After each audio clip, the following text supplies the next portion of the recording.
Brittany Quickwarner. I'm the CEO at the Eugene Area Chamber of Commerce, and I'm excited to be here today to talk with Janina from the Eugene Police Department to help us with some resources for businesses. Our chamber has been hearing from businesses over this last year of some concerns that they have either themselves encountered an incident on their property or they've heard of other businesses who've encountered an incident, and they really want to know how to keep their business and their employees safe. So we've paired up, we're partnering with Eugene Police Department to try to get some resources out to our business community and broader community that EPD is offering for free for individuals to take advantage of. So we had a great conversation with Janina on the outside of our property here at the Eugene Chamber, where she walked us through some tricks and some tips that they help provide businesses to make their property safer.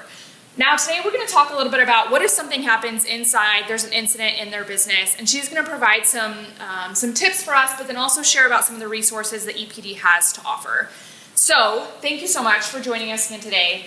One of the things that we hear from businesses a lot is if they have the type of business where folks can enter in from the public, they might have a frontline staffer, is that if they do have something happen inside, there's an escalation with someone who's coming in and, kind of erratically acting within their building, they don't know what to do. They don't know the resources they have. They're not prepared to handle a situation like that. So what does EPD recommend for folks in that situation, and what can you do to help people? Well, first of all, kind of like the first video we did, I highly recommend that the business reach out to us and have a security assessment done. This way we can walk around the building and look at things that can make the security better or worse and point those things out to you. Additionally, we have the letter of trespass on file. So our program manager, Harlomino, runs that, but get a letter of trespass on file. You can do that online. We teach all kinds of different seminars. We have City Watch, which is kind of like a neighborhood watch for businesses that's run by Jeff Blonde, one of our program managers. And all of our community engagement team are qualified to do such a large array of trainings, whether it be for de-escalation, safety, personal safety, whatever it be. So I personally am a certified crisis intervention specialist, and I will come out and do a training that's about an hour long, and it's called Tactics for Dealing with Difficult People. Also a personal safety one that teaches you a lot of things about what you can do to be safer and your employees can be safer. All of these are absolutely free to your workers and your business. We've already benefited from some of this. So some of the tips that you were able to give us last week, we've been able to implement. The letter of trespass is huge. It took us 10 minutes to fill it out and to submit it.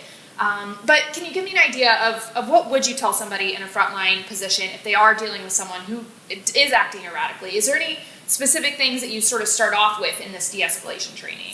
Well, there's a lot of information in it, but with the de-escalation training, it's going to be a little bit of anatomy and physiology, because I'm actually going to take you into looking at how the brain of someone in crisis is acting compared to a normal person. Yeah. And how do we bring that person to where we can have a good conversation with them? And sometimes you can't, and then you have to know, well, what measures do I do now? So it kind of looks at all kinds of aspects of, what understanding the person in crisis so that we can understand how we need to help them. Yeah, and you'll give actual tips about here's some language you can use, and here's body language you need to be thinking about, and here's how you should be sort of positioning yourself with that person who might be in crisis. Absolutely. That really can be some tangible and tactical tricks for your staff. So let's say someone does encounter an incident and they themselves aren't able to de-escalate it. A lot of folks don't know, do I call Cahoots? Do I call EPD? When do I know which service in the community to use? How do you help people navigate that? What's your answer? Well, the great thing is, what a lot of people don't realize is that we work in cahoots with cahoots. Yeah. So basically, if you're unsure on whether you want to call cahoots or a police, all you have to do is call the non-emergency number, 541-682-5111. And guess what? That is the same number for cahoots. Right. And if you're not necessarily sure, talk to the call taker. They are trained to help you make this decision on whether cahoots needs to respond or a police officer. Take it a step further, say cahoots gets there and it's more than they can handle. They can get on the radio, we can have patrol en route. Vice versa, patrol gets there and they realize this is something cahoots can handle. They get on the radio, they bring cahoots. And sometimes both of them get there, work together to resolve the situation. Such an awesome resource we have in our community. And the fact that EPD and Cahoots really are working together on identifying the best possible, method for serving that individual in crisis. Absolutely. We know every single situation is different, and it has to be an individualized approach. So helpful tips and tricks. There's a lot we can go over, but even more that you guys go over in these trainings. So how would a business access this? What might they do to take the next step to get you all to come down and help train their staff? Well, and you may not know exactly what it is you need, but the great thing is just go to our page, the community service page over at EPD, and we're the community engagement team. We offer so much that just get a hold of us. You can talk to us a little bit about what exactly it is you have going on, your concerns, and we can help determine exactly what we can offer to help your business.